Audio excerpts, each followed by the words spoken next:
Bonjour, messieurs, dames du jury. Ça nous fait un grand plaisir aujourd'hui de pouvoir présenter devant vous l'entreprise ABP.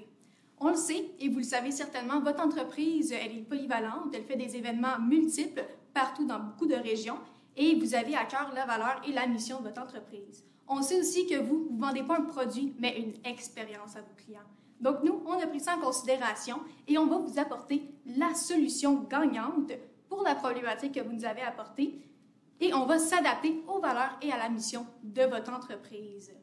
Donc, l'équipe qui va vous montrer la meilleure tactique, la meilleure stratégie est l'agence de consultation Caméléon, qui est composée de mes collègues Léa, Jacob, Sandrine, ainsi que moi, Olivia.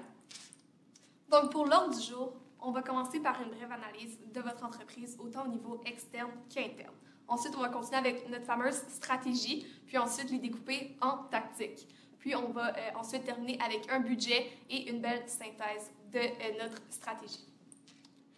Maintenant, en ce qui concerne le mandat que vous nous avez demandé, c'est de développer une stratégie afin d'optimiser le processus de livraison d'un événement que vous, ADP, faites actuellement pour que celui-ci se rapproche le plus possible d'un FTR qui est aux alentours de 100 %, c'est-à-dire une livraison d'un seul coup, sans de retour à l'arrière. Donc maintenant, pour ce faire, notre objectif, ça va être d'atteindre un FTR de 100 %, c'est-à-dire le plus près de l'excellence, ce que nous voulons vous amener à faire. Pour ce faire, on va vous présenter, comme mes collègues vous ont dit, une tactique avec plusieurs stratégies. Donc, avant de rentrer dans le vif du sujet de votre entreprise, on va continuer en fait avec les parties prenantes.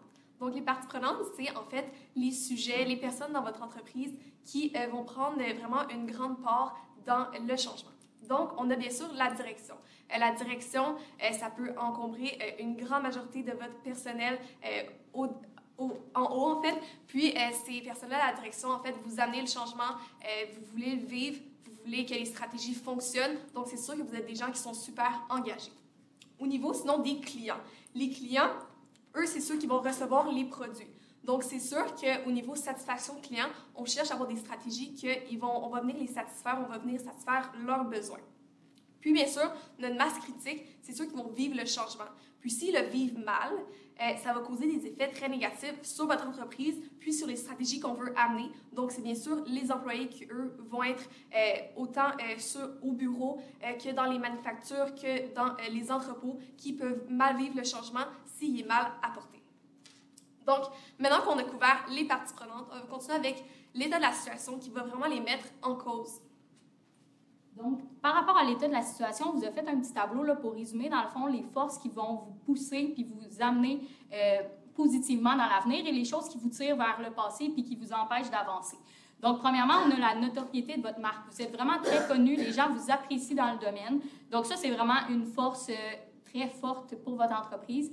Sinon, vous offrez des services qui sont polyvalents, vraiment de toutes sortes. Là, vous répondez à toutes sortes de besoins très diversifiés et vous vous démarquez aussi à ce niveau-là. Par la suite, au niveau de l'emplacement, vous êtes situé vraiment là, un petit peu partout au Canada, là, ce qui vous donne vraiment une bonne couverture. Et par contre, là, au niveau de la perception des clients, ça, c'est quelque chose qu'on pourrait améliorer parce que là, il y a des clients qui ont en tête là, que vous oubliez parfois certaines choses et ça nuit vraiment à votre image. Donc, par la suite, là, les ressources limitées au niveau du personnel, on le sait, on est en pénurie de personnel, donc ça, c'est un défi auquel on fait face. Et aussi la coordination à l'interne qui va être vraiment à améliorer pour oublier les oublis dans ce genre de situation-là. Donc, questionner des exigences à respecter pour le mandat que vous nous avez donné aujourd'hui. Donc, c'est sûr qu'on veut les livrer à temps. On veut respecter les coûts. On ne veut pas vous donner un budget astronomique non plus. On ne veut pas vous donner des stratégies non plus gratuites. C'est sûr qu'il y a des coûts qui sont engendrés. Puis, on veut conserver la qualité optimale de vos produits, de votre service qui est rendu. Puis, on veut considérer les principaux risques qui peuvent s'en venir avec les stratégies qu'on va vous proposer. Puis, bien sûr, l'empreinte environnementale, c'est quelque chose qui est important autant pour nous, mais pour aussi vous, votre entreprise. C'est important de rester toujours au niveau, d'avoir une belle empreinte environnementale, garder ça dans nos valeurs d'entreprise. Donc, pour l'agence Caméléon aujourd'hui, qui s'adapte à toutes les situations, on vous propose la stratégie du retour en arrière, c'est des choses passées. Donc, ça se découpe en deux tactiques. La première tactique qui est le système électronique de suivi, puis on va continuer avec la deuxième tactique qui est un contrôle de qualité bonifié. Donc, je laisse place à mes collègues pour la première tactique. Donc, pour la première tactique, était le système électronique de suivi. Dans le fond, ça sonne simple à dire, c'est un peu plus compliqué à mettre en place, mais ça va être extrêmement utile pour votre compagnie, pas seulement quand on va la mettre en place, mais pour toutes les années qui vont suivre. Dans le fond, c'est très simple. On va mettre un système en place qui va faire en sorte qu'à chaque étape de la livraison d'un événement à un client, on va faire un suivi pour voir si on a bien fait le nombre de quantités d'unités que le client voulait, si les objets sont toujours de qualité, si tout le monde fait un bon suivi, ont bien fait leur travail. Comment on fait ça? C'est qu'à chaque station, à chaque étape, on va avoir une petite puce qui va être faite sur la commande, sur les produits qu'on fait, sur les palettes quand ils sont tous mis une par-dessus l'autre, pour faire le suivi, pour savoir est-ce que tout est bien correct avant et après qu'on ait terminé notre travail. Donc, qu'est-ce que ça va faire? Ça va faire en sorte qu'à chaque étape, on va pouvoir toujours retourner au début. La commande, c'était quoi au début, c'était quoi au départ? Est-ce qu'on a le bon nombre d'unités? Est-ce que c'est bien personnalisé à l'image que le client voulait? Et est-ce qu'on a de la bonne qualité? On va faire ça à chaque étape, une petite puce, ça va être facile. On a un petit scanner, ça se fait. On regarde ça, chaque employé peut voir ça. Puis, à la fin, tout le monde fait un bon travail, un bon suivi. Puis, on a un produit qui est à l'image de qu'est-ce que le client, il voulait. Puis, à l'image aussi de votre entreprise qui fait une expérience exceptionnelle à son client. Donc, on transforme l'erreur humaine en processus standardisé. Puis aussi, avec ça, le fait que c'est tout électronique, que c'est tous des logiciels, dans le fond, qui sont mis en place, on contribue au développement durable parce qu'on évite de faire des papiers tout le temps, de faire des suivis papier, à chaque fois de recompter sur des papiers, des feuilles. Tout est fait électroniquement. Donc, pour l'implantation, on planifie que ça va prendre un moyen à long terme pour mettre ça en place parce qu'il faut faire la formation des employés, il faut acheter les équipements pour faire ça et aussi, il faut faire des tests aussi pour voir si ça fonctionne bien. Donc, pour vérifier si notre tactique fonctionne bien, on va avoir une diminution du taux de retour à 50% après un mois d'implantation. Donc, on se rappelle, votre taux de retour présentement était de 65%. Vous deviez souvent aller faire des allers-retours avec le système qui était mis en place. On va espérer diminuer ça dès le premier mois à un bon 10% là, déjà. Donc, je vais vous laisser avec mes autres collègues pour qu'ils puissent vous parler de la deuxième tactique. Donc, merci Olivia. Je poursuis avec la deuxième tactique qui est contrôle de qualité bonifié. Parce que comme vous le savez actuellement, vous avez déjà un système de contrôle de qualité en place, sauf que nous, on trouve qu'il n'est pas assez adéquat pour les problématiques auxquelles vous faites face. En réalité, lorsque les vendeurs font une commande, ils la rentrent. Après ça, ils vont confirmer certaines étapes et ensuite vont aller en fabrication. Cependant, après la fabrication, il n'y a aucun suivi de la part de vos vendeurs sur est-ce que le client a toujours les mêmes besoins, est-ce qu'il aimerait changer certaines choses. Mais c'est là que les problématiques se causent parce que là, on va aller chercher la commande, la stocker, mais il va manquer des fois les nouvelles demandes des clients. Donc, nous, ce qu'on vous propose, c'est d'ajouter un appel du client. Le vendeur se doit, d'après la fabrication, appeler ses clients pour valider que l'offre et la demande est toujours la même. Ce que ça va faire, ça va diminuer les chances qu'à la dernière minute, lorsque toute la commande est rendue dans le camion, il vous appelle pour dire « Finalement, j'aimerais 50 tabourets de plus, on va ouvrir telle section qui n'était pas ouverte par avant. » Fait que de cette façon, on va minimiser les chances d'avoir des ajouts de dernière minute. Puis aussi, ça va permettre de préparer des commandes de façon efficace à l'avance. Donc, la journée où la commande va être envoyée, avec le système qu'elle vous a présenté ma collègue, on va s'assurer qu'il n'y ait aucune faute. Puis comme vous avez mentionné, si jamais le client, malgré les tentatives que vous avez faites de lui parler d'avance, il ne vous répond pas ou autre, bien, ça va être à lui de payer les frais. Mais on va vous poursuivre avec une deuxième phase de la tactique qui va vous expliquer pourquoi ça ne nous dérange pas d'y arriver ainsi. Je vais laisser ma collègue Léa poursuivre.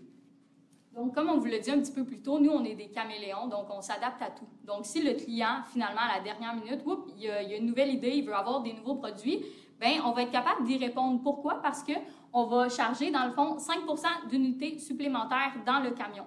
Donc, dans le fond, si, par exemple, on nous demandait 100 unités, bien là, on va rajouter 5% à cela pour pallier aux imprévus. On le sait, parfois, dans le déplacement, les objets peuvent s'endommager ou encore là, le client demande des unités supplémentaires.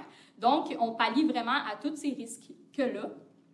Et le client, par le fait même, s'il n'a pas d'objet brisé et s'il peut rajouter des trucs à la dernière minute, il est nécessairement plus satisfait.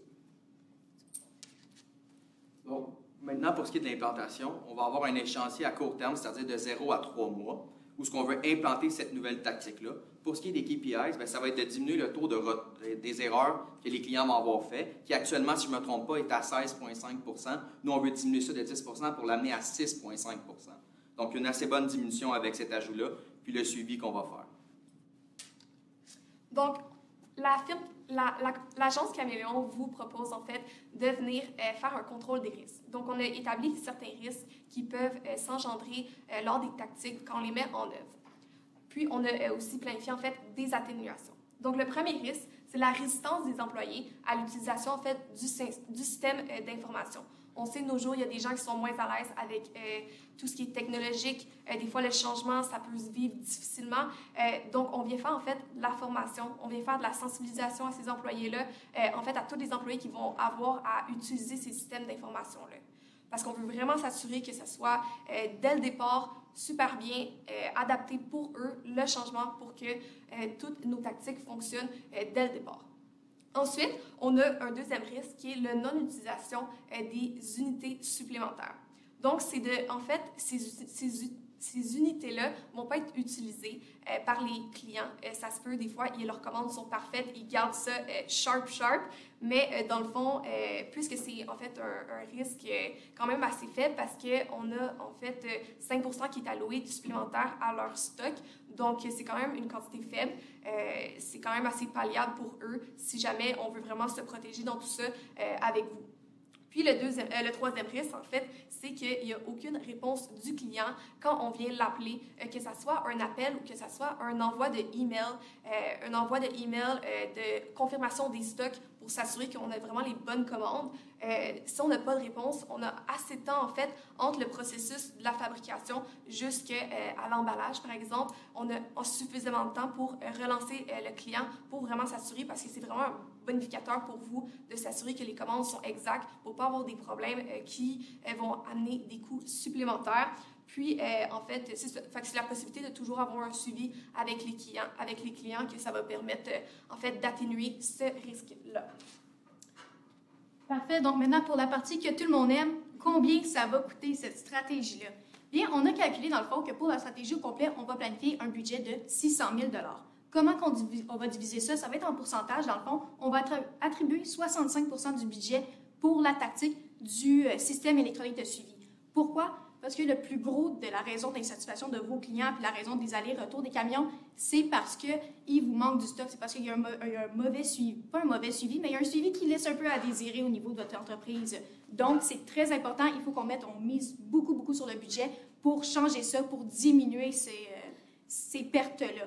Donc, on attribue avec ce 65 % la formation des employés pour le nouveau système, la mise en place du système, donc l'achat des scanners, le salaire pour les gens qui vont le mettre en place et toute la logistique qui suit après. Ensuite, on a la logistique pour l'entretien des systèmes, pour aussi les risques, comme on avait mentionné précédemment, que ce système-là pourrait engendrer. Ensuite, pour la deuxième tactique, qui est le contrôle de qualité bonifié, parce que vous en avez déjà un, nous, on veut juste l'améliorer. On calcule un 35 % du budget qu'on va allouer à ça pour la formation des employés, parce que maintenant, il faut leur dire qu'il y a des nouvelles étapes à suivre, pour le coût des pertes des unités, de la fabrication d'unités supplémentaires, ainsi que pour la logistique qui pourra en suivre, donc les salaires, les risques qui pourraient encourir suite à cette tactique-là. Donc, en tout, on avait dit que c'était un budget de 600 000 $ qu'on voulait attribuer pour cette stratégie-là. Donc, avec notre stratégie, on va réussir à vous offrir, dans le fond, votre objectif de diminuer, d'arriver, dans le fond, à faire des livraisons parfaites, parce que nous, on va éviter d'aller faire les allers-retours, c'est une chose du passé. On vous amène vers l'avant, on vous amène vers le changement pour vous adapter à la problématique que vous nous avez amenée. Parce que l'équipe Caméléon, nous, on s'adapte à chaque situation, pour on vous aide à vous adapter aussi. Est-ce que vous aviez des questions? Parce qu'on a des réponses. Oui, donc juste un petit instant, les juges, on va pouvoir passer aux 5 minutes de questions. Vous pouvez y aller. Bon, je vais commencer. Dans le fond, il y a une de vos stratégies qui est justement de mettre des unités supplémentaires. Il y a des journées où on a des livraisons, écoute, ça peut aller à quasiment un demi-million de livraisons à une journée. 5 % d'un demi-million, ça reste que c'est beaucoup de sous qu'on met supplémentaires dans les camions. Ça joue aussi sur le volume, fait que la quantité de camions sur la route et tout ça. Qui couvre le frais de 5 % d'unités supplémentaires? Bien, en fait, ça va être vraiment des produits que vous allez pouvoir réutiliser par la suite. Là, vous faites des événements. C'est sûr qu'il y a des événements qui sont très différents les uns des autres. Par contre, c'est pas de l'argent qu'on met dans les poubelles. C'est vraiment des trucs qu'on pourra réutiliser par le futur.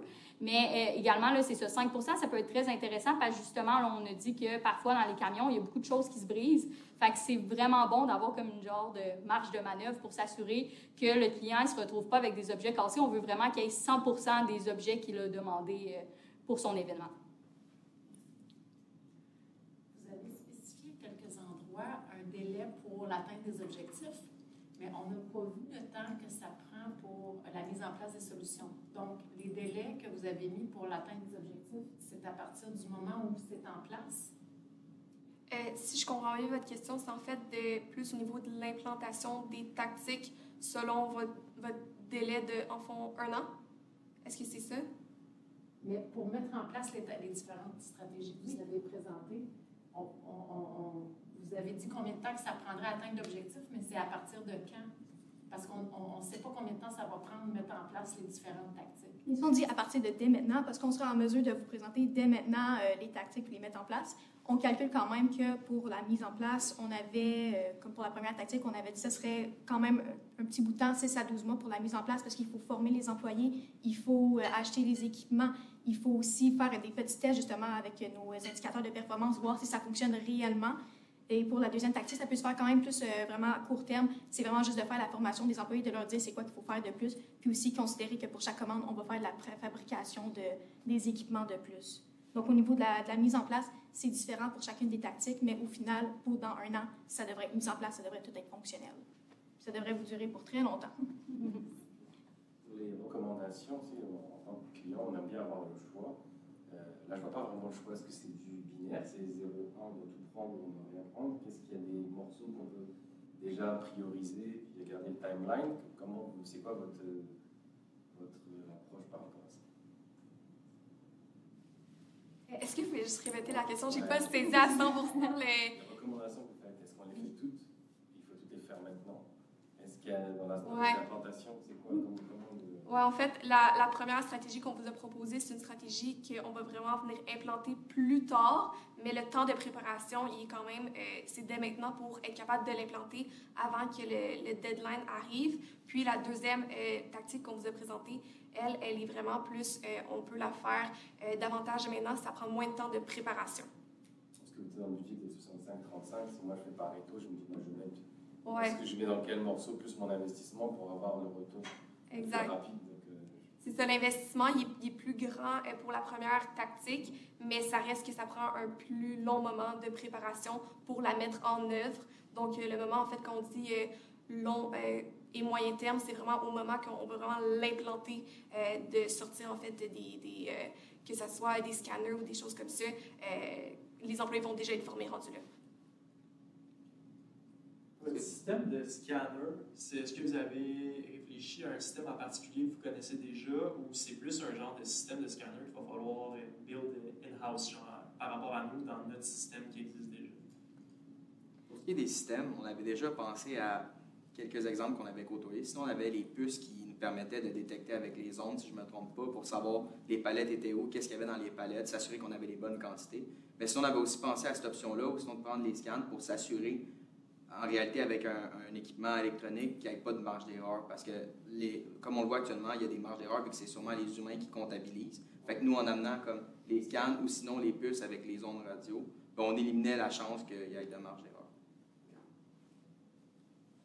On a fait du temps pour une dernière petite question. Du coup, système de scan, toujours, est-ce que vous avez pensé aux prérequis qu'il faut pour mettre ça?